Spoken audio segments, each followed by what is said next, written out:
Dahulu kala, kehidupan di bumi dipenuhi dengan keajaiban, petualangan, keseruan, dan juga sihir.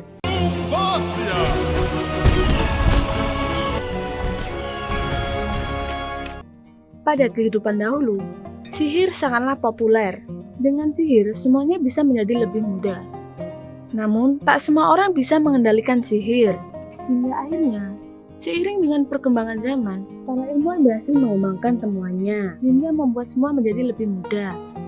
Dan sihir pun mulai tersisihkan. Dalam film ini menceritakan tentang dua saudara, yakni Ian dan Burley. Mereka melakukan petualangan dengan ilmu sihir, guna menemukan kristal ponik yang dapat mengembalikan ayahnya yang sudah lama telah meninggal. Ingin tahu cerita tentang film ini lebih lanjut?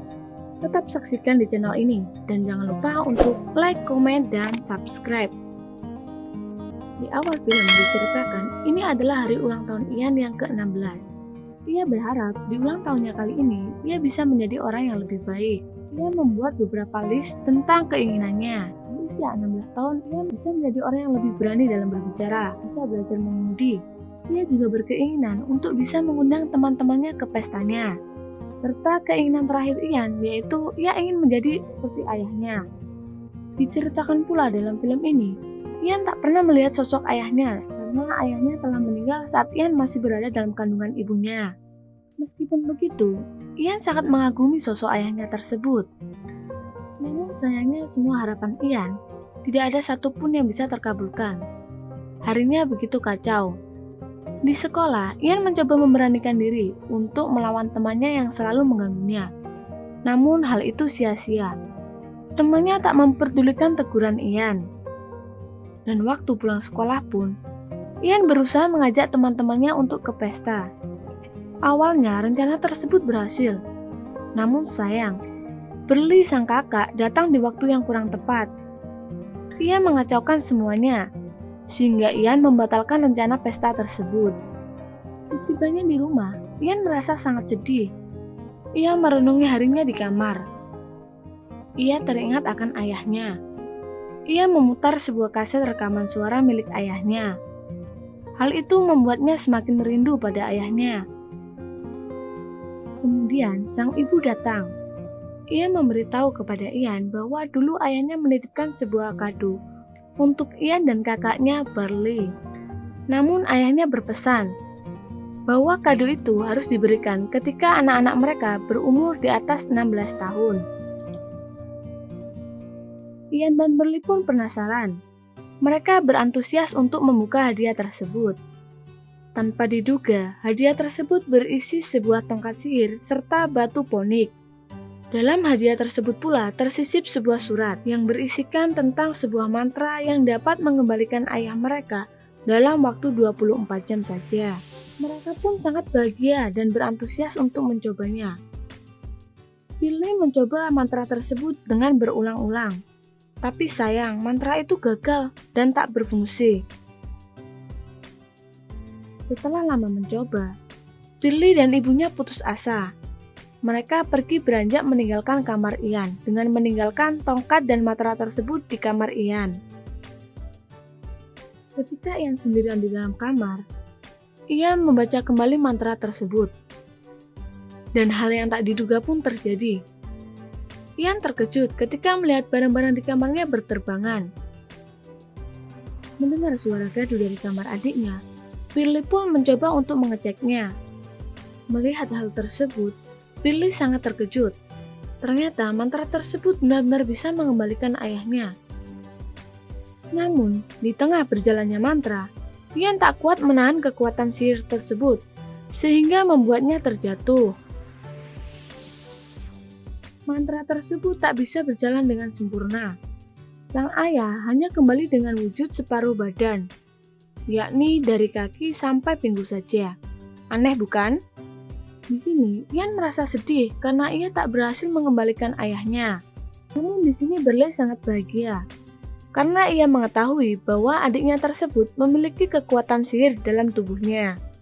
Ketika melihat surat tersebut lagi, mereka menyadari bahwa sihir itu mampu mengembalikan ayahnya hanya dalam waktu 24 jam saja. Namun keinginan mereka untuk berjumpa dengan ayahnya sangatlah kuat.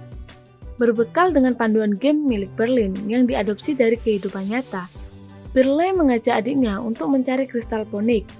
Namun di sini Ian meragukan hal tersebut, hingga akhirnya Birley berhasil memaksa adiknya untuk mengikutinya. Disinilah awal petualangan mereka dimulai. Dalam panduan game tersebut, mereka diarahkan untuk menuju ke Kedai Manticore untuk menemui Cory guna mendapatkan petunjuk tentang keberadaan kristal ponik tersebut.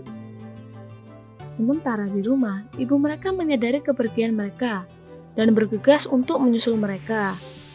Kembali ke Ian dan Berlin. Mereka telah sampai di Kedai Manticore.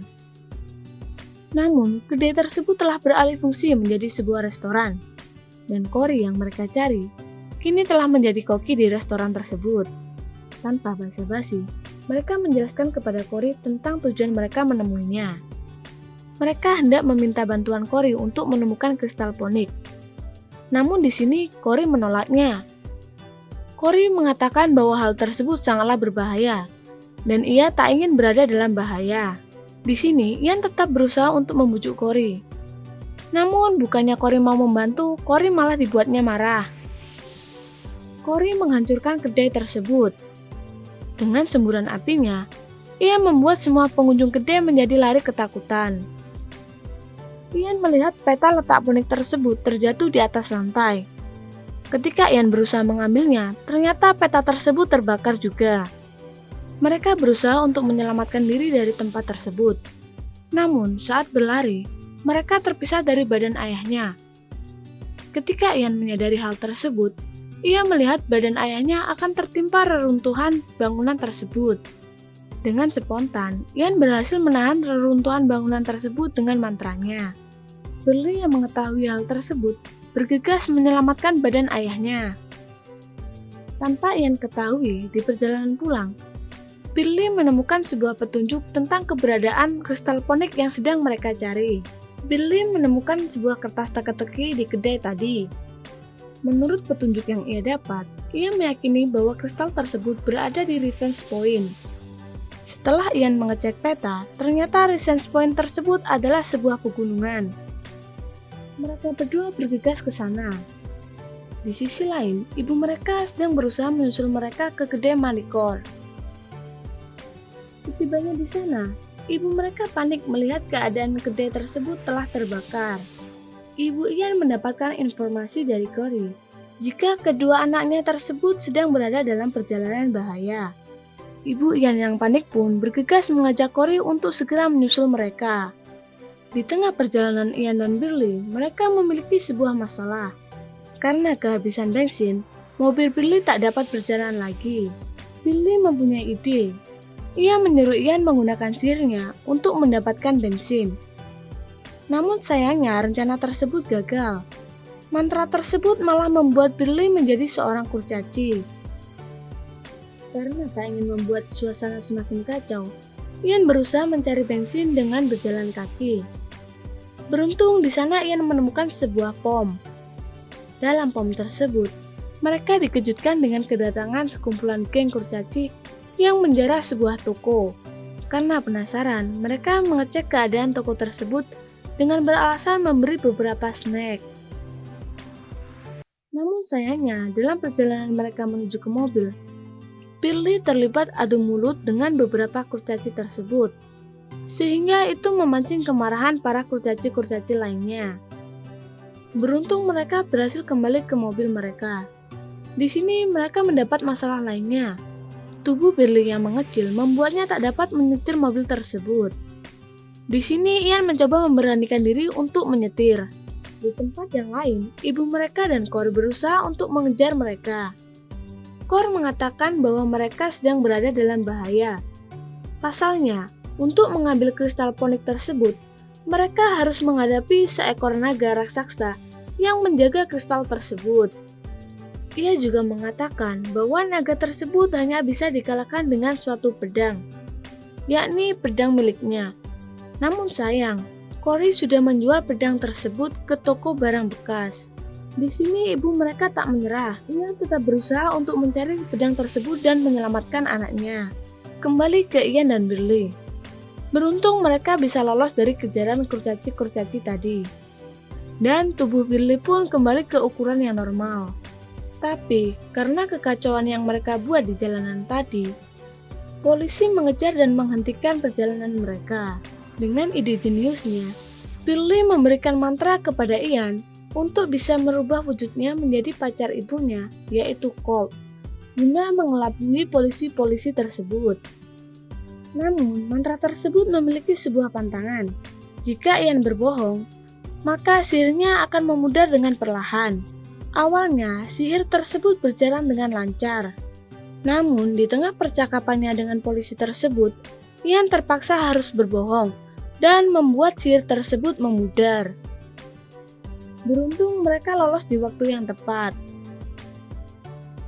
Tapi salah satu dari polisi tersebut melihat suatu hal yang ganjal, sehingga ia menghubungi Colt untuk mengkonfirmasi keberadaannya. Di perjalanan, terjadi adu mulut antara Ian dan juga Berli. Berli merasa tersinggung atas ucapan Ian pada polisi tadi yang mengatakan bahwa Berli adalah pembuat onar. Beruntung mereka bisa akur kembali ketika ayah mereka turun dari mobil dan mengajaknya berdansa. Dan saat itu, Berli mengatakan kepada Ian bahwa ia juga ingin berjumpa dengan ayahnya kembali.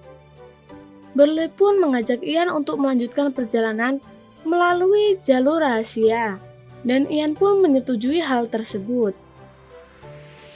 Di tempat lain, ibu mereka sedang berusaha mencari pedang Colt yang telah ia jual ke sebuah toko barang bekas. Beruntung mereka dapat mendapatkan pedang tersebut kembali. Saat mereka hendak keluar toko tersebut, ibu Ian mendapatkan sebuah telepon dari Colt. Ia menginformasikan bahwa kedua anaknya sedang mengarah ke arah pegunungan. Mereka pun bergegas menyusul ke arah pegunungan. Setibanya di pegunungan, mereka menemukan masalah kembali, di mana jalan yang mereka lalui terbelah oleh sebuah jurang yang cukup dalam. Di sana mereka menemukan jembatan katrol yang berada di sisi jurang. Guna bisa melewati jembatan tersebut, mereka harus menurunkan tuas katrol yang berada di sisi jurang tersebut. Di sini, Berli mengingat akan satu mantra yang bisa membuat Ian untuk berjalan di atas jurang tersebut. Dengan rasa ragu, Ian pun mencobanya. Beruntung mantra tersebut berhasil. Ian melewati jurang tersebut dengan tali yang diikatkan Berli di pinggangnya sebagai pengaman. Namun, tanpa Ian ketahui, tali tersebut lepas saat Ian berada di tengah perjalanannya. Beruntung, Ian dapat melewati jembatan tersebut dengan selamat. Tanpa mereka duga, Colt berhasil menyusul mereka ke tempat tersebut. Colt mengajak mereka untuk pulang, namun Ian dan Berli malah kabur darinya. Di sini, Colt pun meminta bantuan kepada teman-temannya untuk menghadang mereka. Polisi tiba di lokasi dengan cepat. Terjadilah kejar-kejaran di antara mereka. Beruntung, Ian dan Berli berhasil lolos dari kejaran para polisi tersebut. Namun mereka menemui jalan yang buntu. Di sini, Berli mempunyai sebuah ide.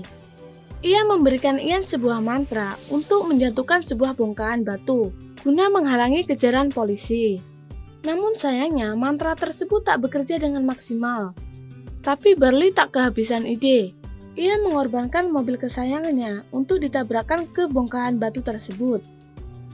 Untungnya rencana tersebut berhasil. Mereka pun lolos dari kejaran polisi. Mereka berdua melanjutkan perjalanan dengan berjalan kaki, hingga sampailah ke tempat petunjuk berikutnya. Di tempat tersebut, Ian menemukan petunjuk lainnya, yang mengarahkan mereka menuju ke arah gua untuk menyusuri sungai yang ada di dalamnya. Merasa waktu mereka tak akan cukup jika menyusuri sungai tersebut dengan berjalan kaki, Berli mempunyai sebuah ide untuk mengubah snack yang ia miliki menjadi sebuah perahu. Rencana tersebut berhasil. Mereka telah sampai di tujuan. Di tempat itu mereka harus melalui banyak rintangan. Mulanya mereka menemui jeli kotak hijau yang dapat menyerap dan menghancurkan mereka. Beruntung mereka dapat lari menghindari jeli tersebut. dengan melewati sebuah lorong yang pada sisi kanan dan kirinya terdapat anak panah. Tantangan tersebut berhasil ketika mereka memasuki sebuah lorong. Namun, dalam lorong tersebut tiba-tiba mengeluarkan banyak air yang membuat mereka harus tenggelam. Beruntung di sini mereka dapat diselamatkan oleh ayah mereka. Namun, bukannya mereka senang, mereka justru kecewa karena perjalanan panjang yang mereka lalui ternyata membawa mereka berada di depan sekolah Ian. Ian pun merasa kecewa dan marah kepada Burley. Ian meninggalkan Burley bersama tubuh ayahnya. Ia berencana untuk menghabiskan waktu yang tersisa bersama tubuh ayahnya tersebut. Namun, di saat Ian merenung bersama ayahnya, ia tersadar bahwa selama ini Ian menemukan sosok pengganti ayahnya yang selalu ada bersamanya. Sosok tersebut adalah Burley. Di sisi lain, Burley tetap meyakini bahwa batu ponik tersebut berada di lokasi itu. Usahanya pun tak sia-sia. Ia berhasil menemukan batu ponik tersebut. Namun sayang, ketika Burley berusaha mengambil batu tersebut, kutukan itu muncul. Tiba-tiba gedung sekolah Ian hancur, dan reruntuhan gedung tersebut membentuk wujud sebuah naga.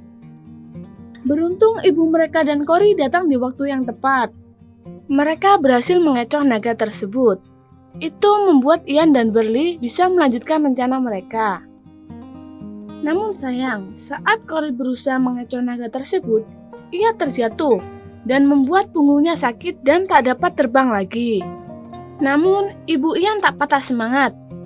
Ia mencoba membantu Ian dengan berlari di atas tubuh naga tersebut, lalu menancapkan pedang Cory tepat pada jantung naga tersebut. Hal tersebut membuat naga menjadi lemah. Sementara itu, Ian dan Burley masih menunggu mantra tersebut bekerja dengan sempurna. Saat itu pula, Ian melihat ibunya sudah tak sanggup lagi menahan pedang tersebut. Hal itu membuat naga tersebut bangkit kembali. Ian menyuruh Burley agar tetap menemui ayahnya. Sementara Ian akan menghambat naga tersebut dengan sihirnya. Dengan bantuan ibunya yang mampu melempar pedang Cory di waktu yang tepat, Ian berhasil mengalahkan naga tersebut. Di balik reruntuhan tubuh naga tadi, ia bisa melihat Burley dapat menemui ayahnya. Melihat hal tersebut, Ian pun bahagia. Namun, dikarenakan waktu kerja mantra tersebut telah habis, Burley tak bisa lama-lama berjumpa dengan ayahnya. Dan dalam pertemuan Burley dan ayahnya, sang ayah menitipkan pelukan kepada Burley untuk Ian. Dengan pelukan tersebut, Ian terlihat begitu bahagia. Setelah kekacauan yang mereka lewati, kehidupan mereka berubah menjadi lebih baik. Semua orang hidup damai dan bahagia berdampingan dengan sihir di sekeliling mereka. Demikianlah ringkasan cerita dari film Onward. Dan jangan lupa untuk tetap saksikan cerita dari film-film yang lain hanya di Cinematic, channel kesayangan kalian semua.